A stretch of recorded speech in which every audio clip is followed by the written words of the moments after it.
interesting interview that came out over the weekend with Jerry Seinfeld, who, is a comedian. And he was talking about how you can't be comedic anymore because the craziness on this PC front has taken over. And so there's no way to laugh at any of this. Like it's just it's gone too far, and people need to laugh and they need a little comic relief in their life. But you get the crazy PC lefty woke mob that won't allow it. And that's a problem. It's a problem for society. I want you to see Jerry Seinfeld commenting on this very issue. It's kind of like a truth bomb. Nothing really affects comedy. People always need it. They need it so badly, and they don't get it. It used to be you would go home at the end of the day. Most people would go, oh, Cheers is on. Oh, MASH is on. Oh, Mary Tyler Moore is on. All in the Family's on. You just expected there'll be some funny stuff we can watch on TV tonight. Well, guess what? Where is it? This is the result of the extreme left and PC crap and people worrying so much about offending other people. Mm-hmm. When you write a script and it goes into 4 or 5 different hands, committees, groups, here's our thought about this joke, well, that's the end of your comedy. They move the gates, like in skiing. Yeah. Culture, the gates are moving. Your job is to be agile and clever enough that wherever they put the gates, I'm going to make the gate. Gates. Think about that. I mean, we're happy, Jerry, that you're going to move the gate, but not everyone can. And people have run into various challenges, including my friend Seth Dillon, who is the CEO of the Babylon Bee. So I was with him this weekend at an event sponsored by the Yankee Institute, which is just fantastic, guys, by the way. They're all about fiscal conservatism.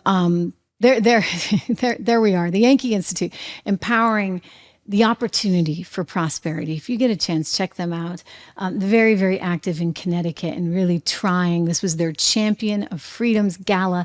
The Yankee Institute just working hard to make sure that everyday folks really have a say in things, right? That the individual matters. And so they gave out a number of awards. I was blown away. One couple actually got an award. They run a school, and tuition is $5,000 per kid. They've got some 200 kids there. I mean, can you imagine? Like public school. I mean, what do they charge to educate a kid? It's probably upwards of $50,000. Anyway, they don't even take any voucher money because that got into all kinds of political problems. And they just, they rely on support from places like the Yankee Institute. So it was really neat to be there. And I got to talk to my friend Seth, as you can see, and we're talking about sort of the challenges that he has faced over the years there at Babylon Bee. And it's really kind of discouraging what he's been up against. But, look, we're all fighting a very similar fight here. I want to just tell you, though, that he, like Jerry Seinfeld, is like, look, we're not going anywhere. We're here. It's like me. Like, I'm not going anywhere.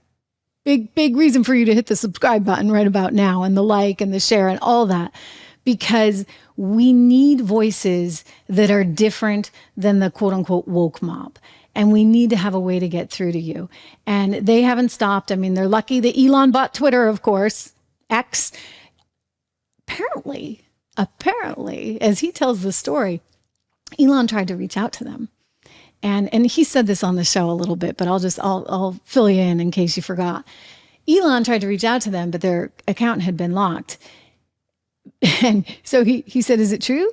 Like, you guys are really banned and you're locked? And they couldn't even respond to him. And so it took a couple of days. They were like, how do we get in touch with Elon Musk? And eventually he tracked them down. Somebody gave him their number, and he talked to them, and he said, I may just have to buy Twitter. And that's exactly what he did. He bought Twitter. So we joked that it was to save the Babylon Bee, but really it was really just to save the freedom of speech, really, our First Amendment, which is so critical and so vital and so dear to having a fair representation of all Americans. It's critical. So the Babylon Bee is back, and they're back in spades, and they were never gone, right? It just meant you had to go and find them, and it's what you kind of have to do with me. You have to come and find me and tell your friends about me and all that stuff. But I was cracking up because they do a good job. Granted, they make fun of the left a lot, and sometimes they make fun of the right as well, and it's kind of funny. So here's one on Kristi Noem. Kristi Noem was in the headlines this week because she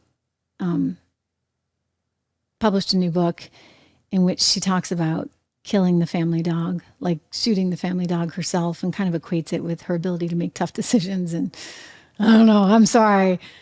I don't think that one's playing in Peoria very well. And I know a lot of you like Kristi, but this is going to be a little tricky for her. So Babylon Bee had some fun with it. Kristi Noem clarifies killing puppies makes up only 3% of what she does. So, you know what? Kudos to them for being able to put some laughter around what we're all dealing with right now. We need to be able to do that. We need to be able to laugh. I agree absolutely with Jerry Seinfeld.